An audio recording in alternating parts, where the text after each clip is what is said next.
What is up everyone and welcome back to the MMA Zone. Today we are getting started with UFC 308 reactions. With UFC 308 officially wrapped up, what are your thoughts on the card? Now let's get into reactions from the main event. Before we continue, make sure to leave a like on the video to help support the channel.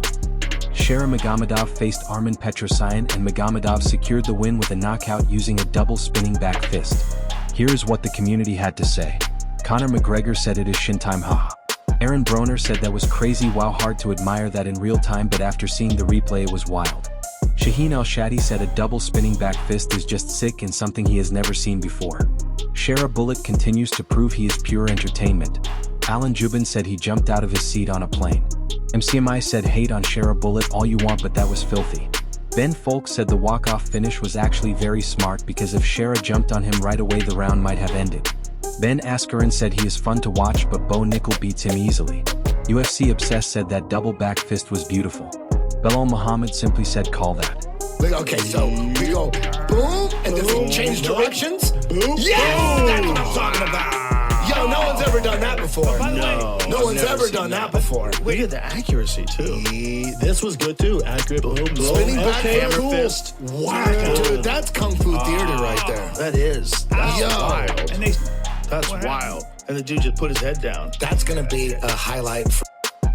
Now let's move on to the fight between Lerone Murphy and Dan Ige. Lerone Murphy defeated Dan Ige by unanimous decision. Here are some reactions from the fight. Renato Moicano said it was a very close fight but he thinks Murphy won. Aljamain Sterling questioned the scoring of the third round and said he does not know how that round was scored and added let's go Danny. Sadiq Yusuf said great fight. Ben Askren said it was a dog fight with so many fun scrambles in the third round and he thinks Murphy won it with his final bursts of strikes. Nolan King said Lerone Murphy versus Josh Emmett.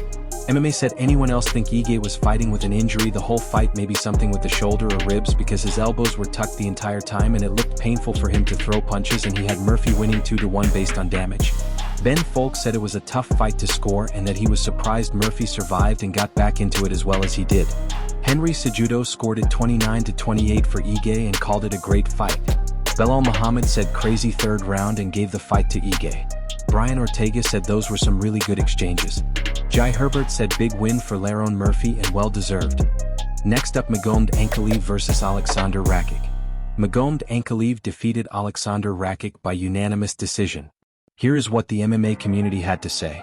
Jamal Hill said good luck selling this title fight. Aaron Broner said he had it 30-27 Ankalaev in a competitive fight and added that Ankalaev may not provide the best highlights but if he gets the nod he will be unbeaten in his last 13 fights and his only career loss came with 1 second remaining in a fight he was otherwise winning. Damon Martin said Ankalaev wins and definitely deserves a title shot but he is not sure that performance stops Alex Pereira from chasing a heavyweight title shot or another fight first. Jan Blachowicz simply said boredom and followed it up by saying you can get this or me versus Poatan, what do you say? Gilbert Burns said Poatan versus Aspinall next. Dylan Danis said Alex Pereira knocks Ankalaev out quickly. Stephanie Haynes said she would say that is a wrap for Rakic but we all know the UFC keeps athletes around until they are completely worn down. Ben Folk said DC was trying hard to help Ankalaev sell himself and it still came off flat, which is why MMA needs pro wrestling style managers and imagine how different it would be if Ankalaev had someone like Bobby Heenan hyping him up. Aaron Bronstetter pointed out that Ankalaev has only 2 takedowns in the last 4 years across 8 fights. Before we get into the next 2 fights, Conor McGregor predicted and bet on the outcomes even though it goes against UFC rules. What's up, guys? The notorious Conor McGregor here, live from the big Yachty. Sitting down, lying down, chilling, watching the fights. Ladies and gentlemen, here is my picks for the evening. Jewel Bits, #1 odds in the game. Max Holloway, Robert Whittaker, KO victories. Max Holloway inside the first half of the fight. Robert Whittaker inside the second half of the fight. $500,000 US. Jewel Bits, hit me. What if you could make risk-free profits in sports betting? It sounds too good to be true, but here is how it works. The sports betting market is extremely fragmented with each sportsbook setting its own odds. Because of that, there are constant opportunities when 2 books fall out of sync. You can bet the over on one book and the under on another and lock in a guaranteed profit. This strategy is called arbitrage and it is the foundation of OddsJam. OddsJam scans hundreds of sportsbooks in real time to find these opportunities and helps thousands of bettors earn serious money every month. You can see the results for yourself. The best part is you can try it for free. OddsJam offers a 7-day risk-free trial that gives you full access to all of its data-driven tools, including the Arbitrage Finder and Positive EV Finder. If you do not like it, you can cancel with one click. No strings attached. When you are ready to start, use promo code MMAZone for 35% off your first month after the trial. Now let's move on to the co-main event, Khamzat Chimaev versus Robert Whittaker. Khamzat Chimaev defeated Robert Whittaker by submission in round 1. Here is how the MMA world reacted. Belal Muhammad said, "Wow, give Khamzat the title shot right now." Ben Askren said that was extremely impressive but questioned why Whittaker tapped so fast. Mike Bond said Khamzat Chimaev became the first fighter to submit Robert Whittaker since October of 2011 and called it a brilliant performance. Sean Strickland was mentioned as someone who is going to want his contract signed as soon as possible. Gilbert Burns said the pressure from Khamzat was unreal. Shaheen Al-Shadi said that is the Khamzat Chimaev everyone has been waiting to see, and doing that to Robert Whittaker was ridiculous. Aaron Broner said Khamzat Chimaev is back and that he answered every question heading into the fight by making easy work of one of the best middleweights ever. Megan Anderson said she was upset and said Team Reaper for life. Henry Cejudo said Khamzat deserves the next title shot over Sean Strickland. Aljamain Sterling said damn Khamzat. Some fans pointed out how quick the tap was and suggested Whittaker may have been injured. Damon Martin said Khamzat ran through Robert Whittaker in the first round, locked up a face crank and forced a very quick tap. Gilbert Burns said what a performance. Stephanie Haynes said she could not believe how fast Whittaker tapped. Islam Makhachev said dominant victory and congratulated Khamzat. Renato Moicano said Khamzat made it look easy. Alan Jubin said watching Khamzat fight feels like watching a wild animal. Belal Muhammad said Khamzat is different. Gilbert Burns said Khamzat is fighting for the title. Ben Askren said Chimaev versus Dricus du Plessis needs to happen as soon as possible. Ali Abdelaziz congratulated Khamzat and called it an amazing performance against a top-level opponent. It's on the he's tapping. He tapped already? Oh my That was God. weird.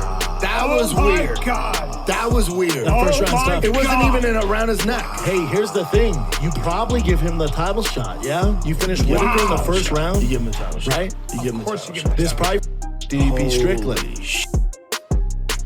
Finish Dude, wasn't even around his bro, neck. he It was wasn't even around his finished neck. The Whittaker? real He deal. tapped quick. Dude. Let's see what happened. It looked like it was around his I think he chin. got his chin. He was breaking his chin. That's what it looks like. He was just. Yeah, because he just opened his mouth. You don't want to funny. have your. Yeah. That hurts. He just opened his mouth funny. I don't think know, it was right, around his jaw. Yeah. I think he's breaking his jaw. Yeah. Because Usually Robert was when doing you- something with his jaw. He was like opening his mouth And funny. usually when you, you could tap somebody if you have a good enough squeeze around the jaw, but it takes a few seconds. He shot so far out. Once he gets a hold of you, it's so dangerous. He just needs. See, it's around the mouth. That's around He the mouth. tapped That's around the quick. jaw. That was around the weird. That's around the jaw. He's about Let's to see it break again. his jaw. Look. Usually Look. usually that takes time. That was Dude, a very You know what? It I was think a he neck broke crank. his jaw. You know what? It was like a neck crank. I think that too, but I think he might have broke his jaw. Yeah, that's Turn on notifications so you never miss MMA news videos every day. Now let's talk about Max Holloway versus Ilia Topuria. Ilia Topuria knocked out Max Holloway in round 3 and the MMA community had a lot to say. Kamaru Usman said that left hook was crazy and congratulated Ilia. Juliana Pena said congrats champ. Tim Welch said holy smokes that was nasty. Henry Cejudo said Dana White should give Ilia the BMF belt because he just knocked out the BMF champion. Brandon Royval said we still love you Max. Alan Jubin showed respect to Holloway saying all love for blessed MMA, always classy and always a legend. Shaheen Al-Shadi said he does not think Diego Lopez has a shot against Topuria and suggested finding another challenger.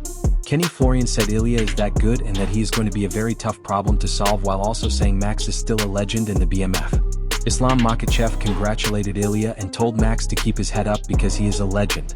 The MMA guru said after watching Ilia knock out Max Holloway he does not want to see Ilia versus Alexander Volkanovski again and that Ilia deserves the BMF belt, calling him the most savage fighter in the UFC right now, and also praised Ilia for staying humble after such a massive performance. Georgia. Oh, he dropped him with a left hook. That's it. Oh, Jesus. Oh, he's out. That's it. It's Oh, over. my goodness. He's oh, a my bad goodness.